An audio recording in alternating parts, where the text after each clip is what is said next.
Hey guys, welcome back to Joy Racing. And today we're showing you how to quickly and easily change the transmission fluid in a Ford 3.5 ecoboost. In this specific application, it is on a Flex. And this has already been done on this car, just got done. This is more like a second flush we're going to be doing. And you can see it with about, call it 55,000 miles on it. That transmission fluid is already pretty nasty, but seeing how easy this actually is to do, you might want to start doing a lot sooner. So really, it's a simple job. You're gonna need about 4.5 by about 5 quarts of this ATF. LV. For all the Fords take the LV.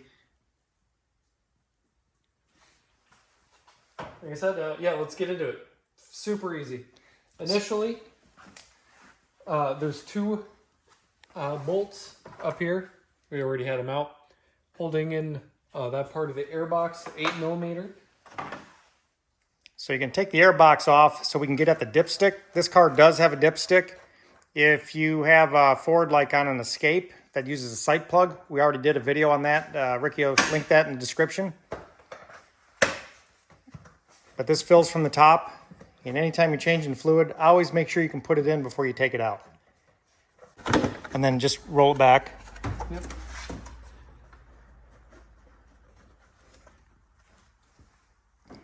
And that box will just pull right up.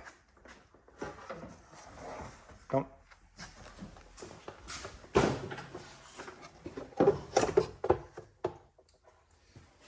That's out later.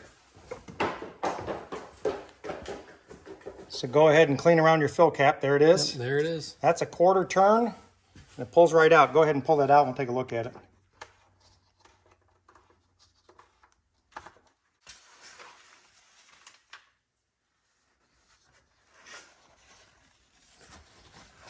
See, it don't look too bad. It's a little dirty, but Yeah, I don't know how many quarts. Maybe it holds 12, but we changed out 4.5 last time. so it doesn't hurt to do. Right, so first go around, I measured what I took out. It was about 4.25 quarts. It also showed that it was low, the low end of the dipstick. So probably take a little bit more. We're gonna put about 4.25 quarts back in it, get it fully up to operating temperature, and we'll check it while it's hot. So we gotta get this thing warmed up before we check it. Okay, let's get the oil out. All right, to get the oil out, you're gonna need 11mm socket, kind of a weird size, but, and then super accessible. The drain plug is right here.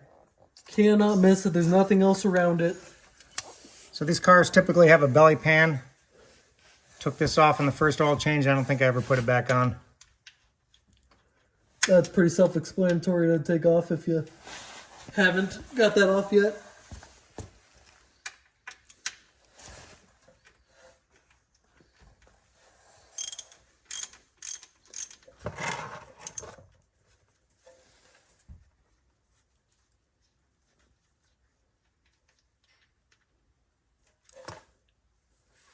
Looks a little better. Yeah, it doesn't look horrible. Perhaps. So what we're going to do now is we're going to lower the car off the jack, and then to get it more level to get as much out as possible. And then we'll show you how to fill it up when the time comes. All right, it's done draining. And overall, little bit cleaner than last. So this second flush is really good. If you wanted to, you could probably keep going.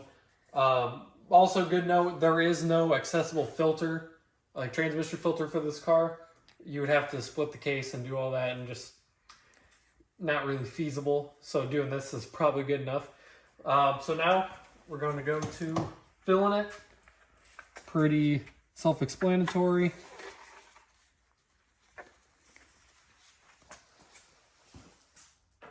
Like I said, we'll put 4.25 quarts in it, and then we're going to go take it for an easy drive and get it fully warmed up, bring it back, and then we'll check it. So we're going to use a transmission funnel just so we don't spill. You're going to want to pour this slow, Ricky, because it doesn't fill that fast. Yep. And then after we get this full, I'll get back to you. All right, we have all the fluid in that we think we're going to need. Now for checking it, we're not going to really show that, but we're going to put this all back together. Drive the car till it's fully warmed up. The transmission's fully warmed up, 15, 20 miles, whatever it may be. You drive it around, and then put the car neutral. Obviously have all this apart, and it has a little check gauge on there, whether you're low, high. And we're going to target closer to the bottom than the top because it is going into winter, so getting it fully warmed up is going to be hard. Transmission fluid expands a lot, so we'll go ahead and then I'll check it again after we do a long drive. So we'll just make sure it's at least at the bottom of the safe zone. After about a 15-mile ride, we're going to go take it on. Right. So yeah, hopefully you guys enjoyed this video. Maybe hopefully you learned something. And once again, this is another one of these things you can do to your car that you think is hard, but it's really not. Just do it as often as you think you need to. I think Ford, what does Ford usually recommend, like 30,000? No, they want you to go 150,000 because they want it to fail. Oh, well, you very easily able to do it every 30 if you wanted to, or even sooner. So, hopefully you guys found this video useful. Like, subscribe. See you in the next one.